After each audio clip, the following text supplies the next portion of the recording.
Welcome to the Real News Network. I'm Paul Jay. I'm coming to you from outside Washington today, and in Washington is Ray McGovern.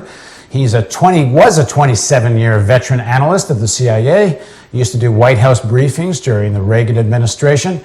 Now an author, regular writer in consortiumnews.com, and a regular contributor to the Real News Network. Thanks, Ray. Welcome.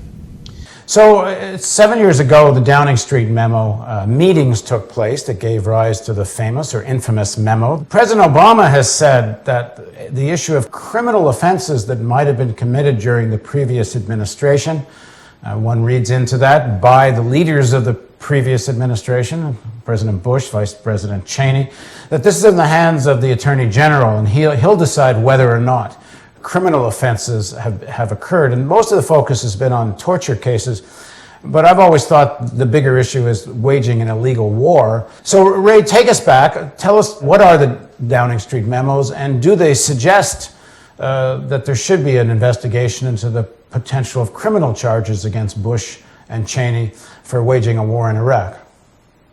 Paul, the advantage of the Downing Street minutes is that it's a documentary piece of evidence, the kind that intelligence analysts or investigative reporters or people really lust after in terms of proving a case, and this does prove a case. You have to think back to 2002.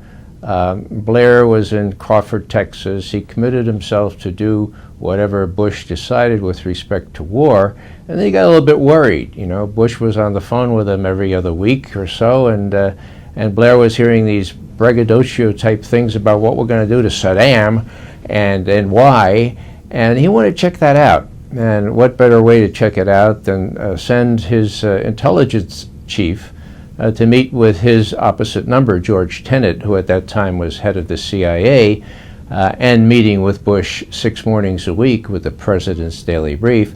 What better way than to send Sir Richard Dearlove over the Atlantic to meet with Tenet. Now, Tenet was reluctant to meet with him for obvious reasons, but Blair prevailed upon Bush to make Tenet meet with Dearlove. And once you get Tenet going, he's that big garrulous fellow who likes to brag about all the secrets he knew. Well, he really gave Dearlove an earful. And 3 days after Dearlove was with Tenet, that entire Saturday, and I know folks who were there with them all, they had a one and a half hour tete-a-tete behind closed doors, and that was what Dearlove was reporting on when he was seeing Blair and his principal national security advisors. There were 14 there altogether. 3 days later, on July 23, 2002. So we're talking still 8 months before the war, okay? Big message, this was Dearlove's report.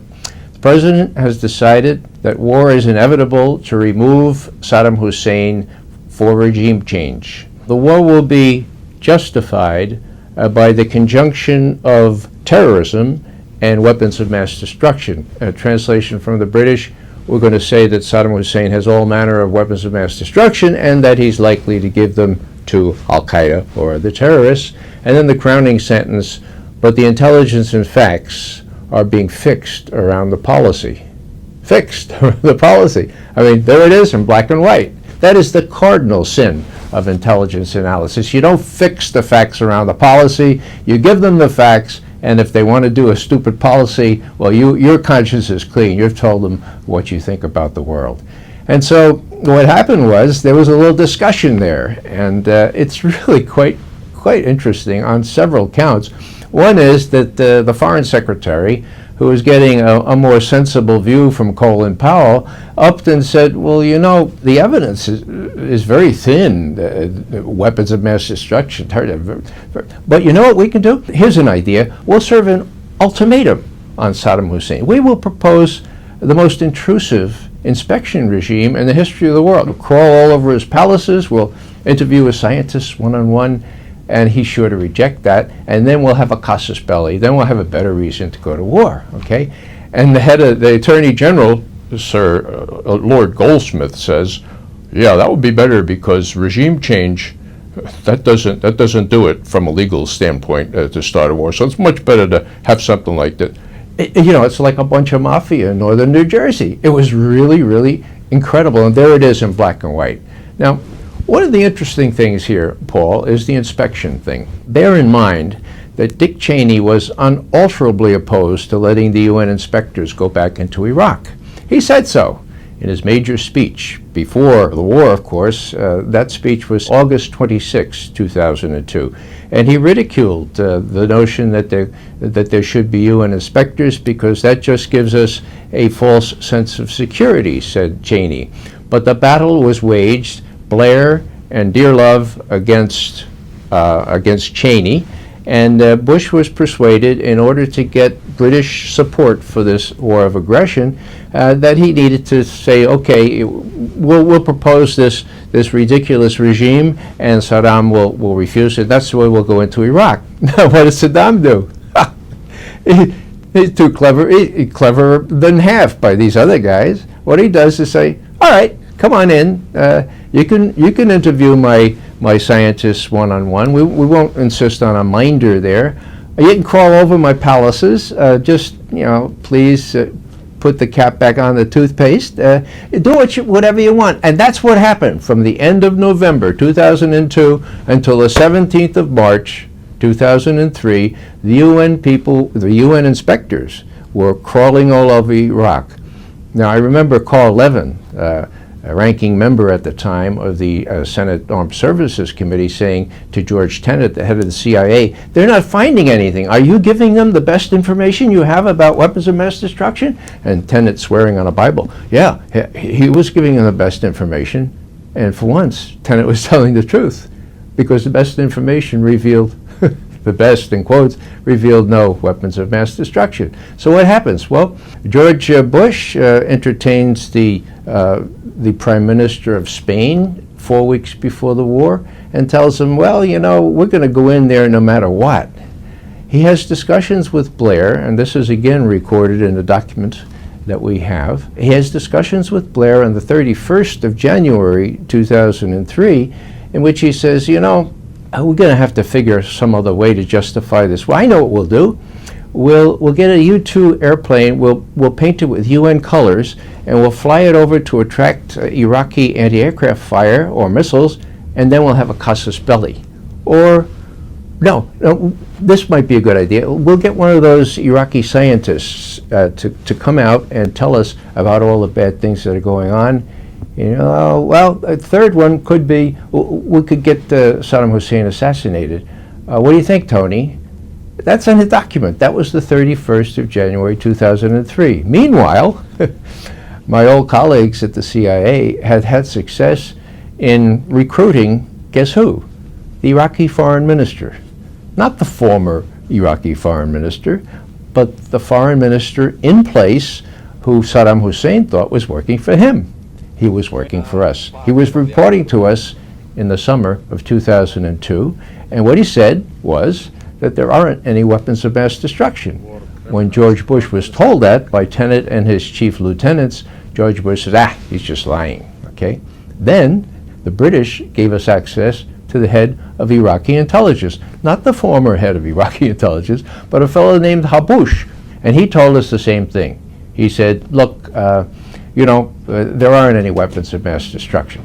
So George Bush knew very, very well that there were no weapons of mass destruction, and this ridiculous business about saying, well, he had to invade Iraq because Saddam Hussein would not let the weapons inspectors in from the UN, in the Bronx we call that, that's a bald lie. It's a lie that gets repeated on Sunday morning after Sunday morning television. Charles Gibson, interviewing George Bush, he said, well, now tell me really why you went into Iraq.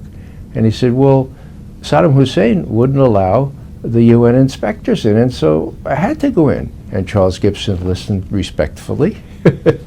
And as all members of what I call the fawning corporate media, as they all conduct themselves, okay, Mr. President, we'll go on to the next question.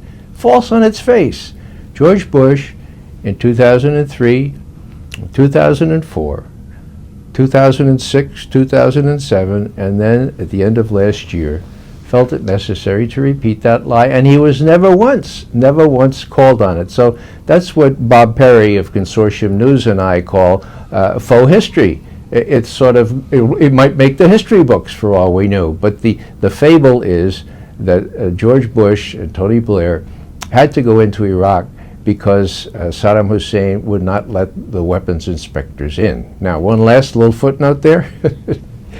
George Bush, on the 17th of March, 2003, 2 days before the celebrated shock and awe, got up on the television, worldwide broadcast, and said, I warn all foreign journalists and inspectors to get right out of Iraq immediately, okay?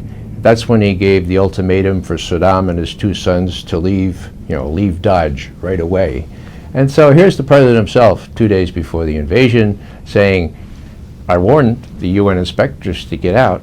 And so how can he pretend now that they never were let in? The only way he can pretend that, Paul, is by the fawning corporate media not calling him on it. And that's why I'm delighted to have one chance here to tell the real story, make some real news, and frankly, it's a little frustrating that the fawning corporate media won't carry this story, but it's part and parcel of the whole thing.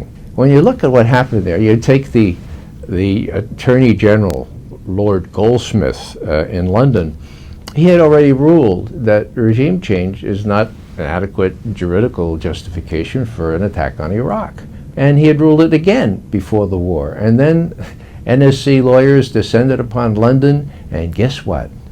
He changed his mind. I said, well, maybe it would be all right. And guess what? All the British lawyers went along with him, save one. That was Elizabeth Wilmshurst, Deputy General Counsel for the Foreign Office. She said, look, this is illegal. This is a war of aggression. I know about wars of aggression. That's my specialty. I'm out of here. And guess what?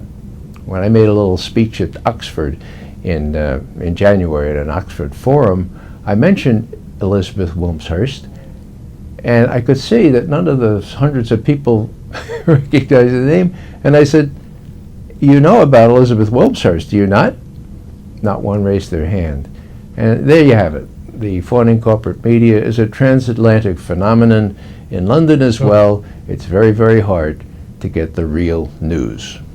Thanks, Ray. So in the next segment of our interview, let's talk about how we know about the Downing Street memos, minutes, but also how we don't know, how little attention it's received in American mainstream press. It's not part of the official discourse, although in England it certainly is. Two very different news cultures. And also let's talk about what is the implications of the minutes and of the knowledge of this intent on the issue of whether or not Bush-Cheney committed a crime in going to war in Iraq. Please join us for the next segment of our interview with Ray McGovern.